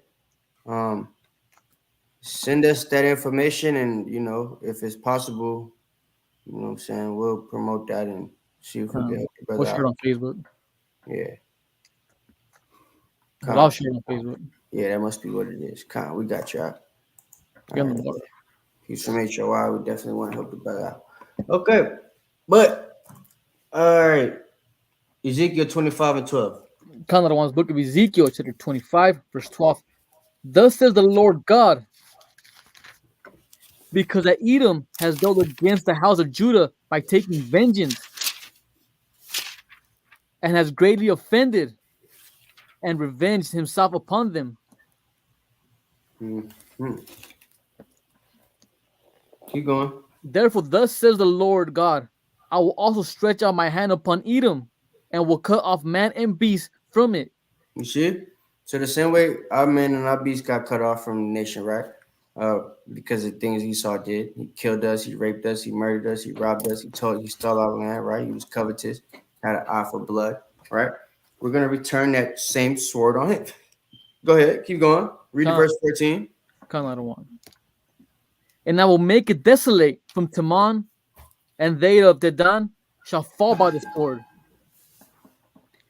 And I will lay my vengeance upon Edom by the hand of my people Israel, and they shall do in Edom according to mine anger and according to my fury, and they shall know my vengeance, says the Lord Yahweh. That's right, man. They're going to know our vengeance. And, the Most High is going to make sure that we get a part in that, right? So you can't have a part in that vengeance if you're thinking, what about the white man all the time, right? You got to let that social conditioning go. You got to untrain yourself to think how you're supposed to think and be for your people, because they've trained you to be their dog and think for their people and not for yourself, right? So you got to flip the script, flip the switch, right? Cut your brain back on because they cut it off. All right? Damn, Jake. What I want. All right, yeah, let's go to Isaiah 14 and 1. God, one. This is the book of Isaiah, chapter 14, verse 1. For Yahweh will have mercy on Jacob, and will yet choose Israel, and set them in their own land. That's what we have to understand. This is what's going to happen. This is what's coming, right? Most High is going to have mercy on us, but it's 1/3 of us. Because even though I could try to be hopeful, I want to make sure that all of y'all gonna wake up and everybody stop just being all over Esau. I wanted to say something else, but I'm gonna keep it PG. So, but y'all are just all over Esau, man. You know what I'm saying? Mentally, physically, emotionally, everything you do is to please him. That ain't what we need to be on, right? We need to be trying to please the Most High. That's it. With that, you end up helping your people out because that's all the Most High wants you to care about. He don't want you to care about everybody else, right? So, hey, for this to happen, what we're reading right now, you got to get in that mind state. Otherwise, you're going to be one of the people we thrust through when it's time to hunt y'all, right? That's right. Jeremiah 16 and 16 talks about we out here fishing right now, but soon Most High's going to flip it up and we're going to end up hunting, right? People we hunt is going to be our people, and we damn sure going to be hunting the heathen too. But if you ain't right, you're going to get hunted. That's the facts. Pause. So, yeah, that's it. Read that. God, one. And the strangers shall be joined with them, and they shall cleave to the house of Jacob. And the people shall take them and bring them to their place. And the house of Israel shall possess them in the land of Yahweh for servants and handmaids. Mm-hmm. And they shall take them captives, whose captives they were, and they shall rule over their oppressors. That's right, man. Rule over their oppressors. That's what we hope to do. To rule over them, man, with an iron fist, right? A rod of iron, so to speak. That's what we want. In order for us to get that, is a mind state you have to be in. That's for your people and for your people only. Mind state that you have to be in that's about following the law, statutes, and commandments of the Most High, about getting back on track with the things that we've lost, right? But the only way you get in that mindset is to one day just tell yourself, forget Esau, right? Another one. God, one. For some of us, it was seeing Trayvon Martin die.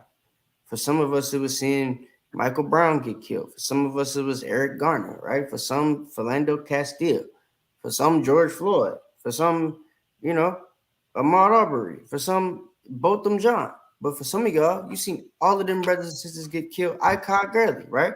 See all these people get destroyed, done away with, put in the grave. I don't give a damn. Most of you don't give a damn. So, that's in Proverbs, sister. Let me find that for you. I think it's in Proverbs. Let me find it for you right quick. I'm going blank. Salaki, other one. Go ahead. Got to preach that other one real quick.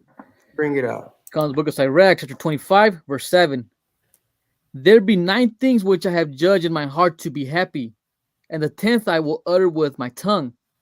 A man that has joy of his children, and he that liveth to see the fall of his enemy. That's what brings joy to us. That's what we're waiting for, to see these damn enemies fall. That's why we have faith in scriptures. We have truth in everything Hamashiach told us and everything the prophets told us, because we believe and we know that through our God, these enemies will fall. That are you, another one. Yeah, hey, Benjamin, give me Isaiah 13:13. God, one. That's for. This is the book of Isaiah, chapter 13, verse 13. Therefore I will shake the heavens, and the earth shall I'll start again. Therefore I will shake the heavens, and the earth shall remove out of her place in the wrath of Yahweh of hosts, and in the day of his fierce anger. Mm-hmm. And it shall be as the chase roe, and as a sheep that no man taketh up. They shall every man turn to his own people. So that's the first part, right? It is. Every man's going to turn to his own people.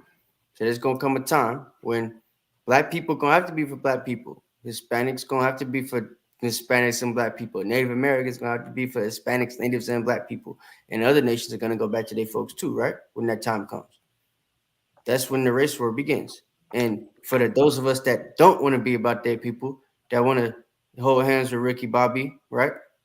Israel want to have his friends in the Netherlands and, New Zealand and all that crap, right? Australian brothers want to go back to Australia and do their thing. You know what I'm saying? This is their fate. Keep going. God, one.